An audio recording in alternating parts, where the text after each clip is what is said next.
So in just 4 days, South Africans will get an opportunity to choose a political party that best suits them. During the Freedom Front Plus election manifesto launch, the party said, unlike the current administration, it would create a capable and reliable state. Well, as we continue with our elections coverage this morning, we get to sit down with the Freedom Front Plus's head of elections, Wouter Wessels, on this Friday's edition of Ask a Politician. Wouter, good morning to you. Thank you so much for joining us and welcome to the AM Report. Good morning, Naledi. Thank you for having me. Really good to have you with us. So it's interesting because I think the Freedom Front Plus is an interesting party in that you've had rapid growth in a very short period of time. A 62% increase in your votes between 2014 and 2019. What do you credit that to? Some have said that you've taken some of the voters away from the Democratic Alliance.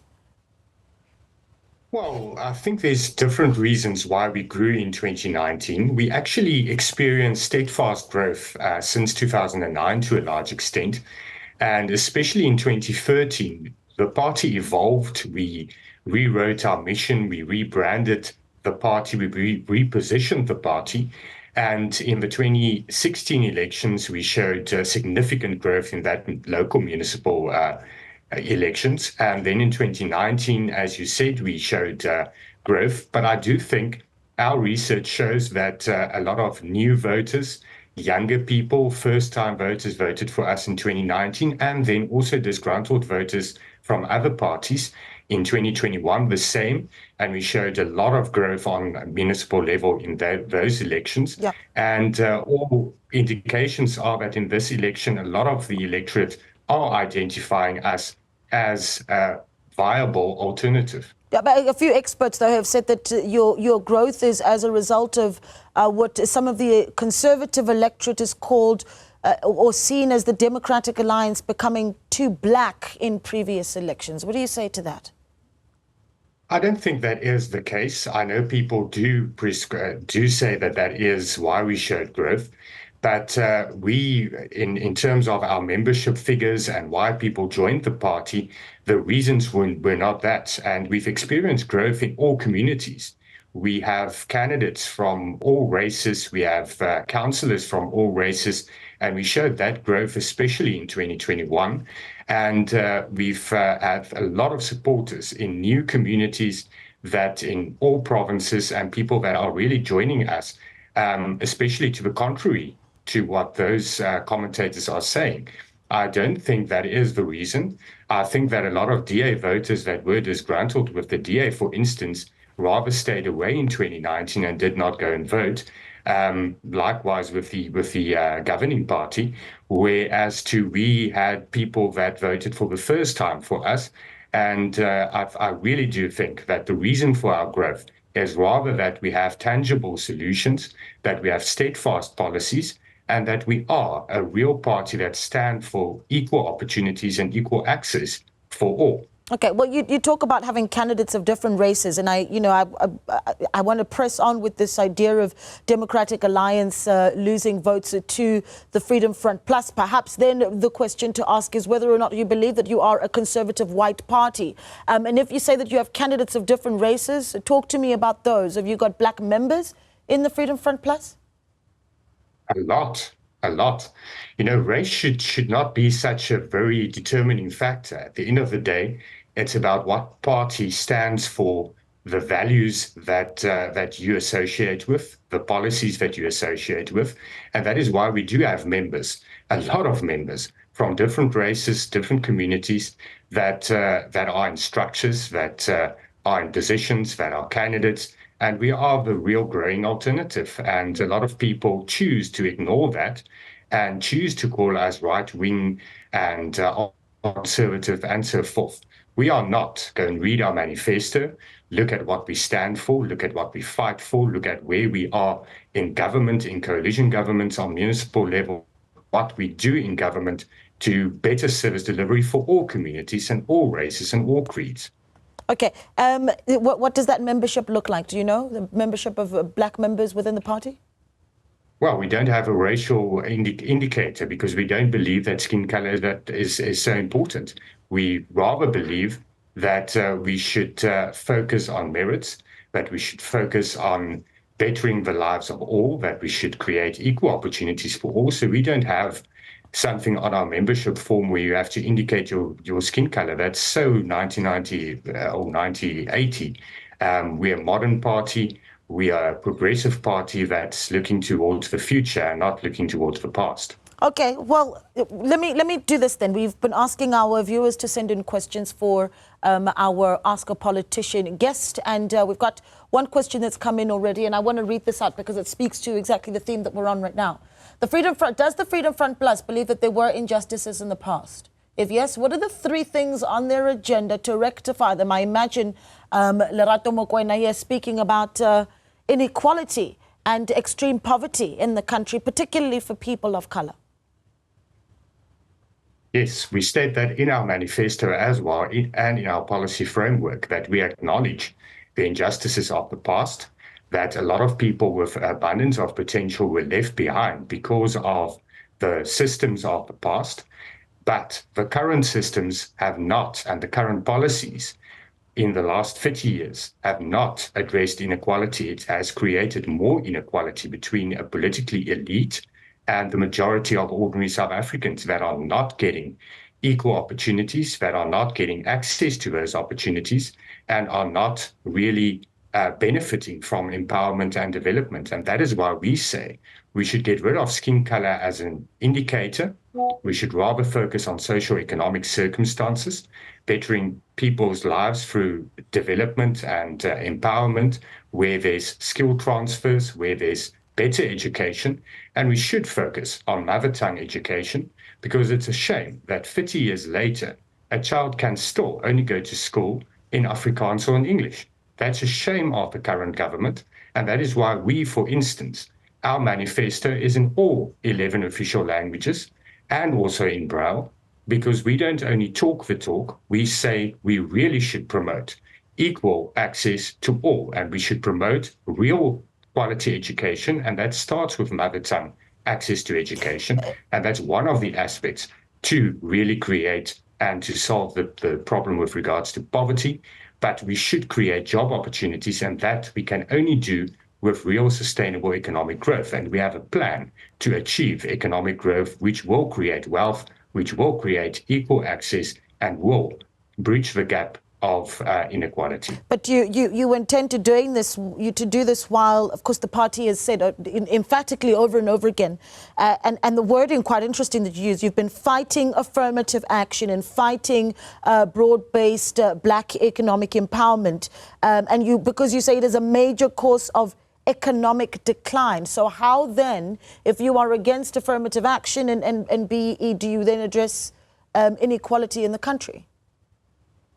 BE has not in any way solved the problem with regards to inequality. It has not addressed the wrongs of the past. It has created new inequality. And let me give you one example. There's a small municipality in the Free State, Letsemeng. It's a municipality with one of the highest unemployment rates in the country. And they recently awarded a tender contract for travel arrangements for the mayor and so forth. Mm-hmm. They were exploited firstly by that company because tickets and accommodation cost hundreds and thousands of rands. It would have cost something like 20,000 if you bought it on the free market system and not through a tenderpreneur. But secondly, that black economic company is not based in Letsemeng. It's based in Gauteng. So you're not empowering the people of Letsemeng. Thirdly, the company is not a travel agent. It's a full-mate company. So that is what BEE did. It exploited government. So government is paying more for services and goods. And that money could have been used for housing, for great service delivery, but it's not. And secondly, it's not empowering the people in the community. It's empowering politically connected people and creating a politically elite. And that's why we need a new dispensation with new policies that will address inequality and create opportunities. Okay, BE has failed. Okay, let's talk about what your way forward is. We know that you were touted to be part of the multi-party charter under the leadership, if you will, of the Democratic Alliance. There's been a few pundits that have said that, well, that agreement between yourself and the Democratic Alliance is on shaky ground as a result of you in eThekwini, for instance, your representatives there voting with the African National Congress to purchase security vehicles worth 25 million rand. I mean, does this mean that you could possibly step out of the multi-party charter? And could you see yourself in a coalition with the African National Congress? No. The Freedom Front Plus will never go into a coalition with the ANC. And in politics, never is a very long time. But we are unequivocal on that, because the ANC has had their chance to govern. And 30 years later, they have not bettered the livelihoods of South Africans. And there's so many examples. So we cannot be party to enabling the ANC to govern any longer. We will not do that. And we are part of the multi-party charter. We say that that is a chance to get the ANC under 50%. It's a pre-election agreement. Other permutations can take place where other parties also come on board to form a majority government, a multi-party majority government, and keep the ANC out of government. But what happened in eThekwini is not exactly as you say. That was only in committee. It was not in council. We didn't in actual effect vote for those procurement of those vehicles. We actually just asked questions and didn't vote against it in the committee up until we got answers, because it was very vaguely worded, the proposal and the resolution, with regards to, is it security, or is it VIP protection vehicles, or is it vehicles that should serve the public, such as fire brigade vehicles. But we are voting against that in council. We didn't vote in favor of it in council. So there's nothing wrong with our position, or there's no threat to the multi-party charter with regards to that. We are different political parties, but we have a pre-election agreement which will make negotiations after the election easier. And then we can form a government that's responsible and can govern and act in the interest of all South Africans. Yeah, some have argued, though, that as you continue to take numbers from the Democratic Alliance, that within the multi-party charter, your voices perhaps is being drowned out by the Democratic Alliance. Is that at all a concern? Not at all.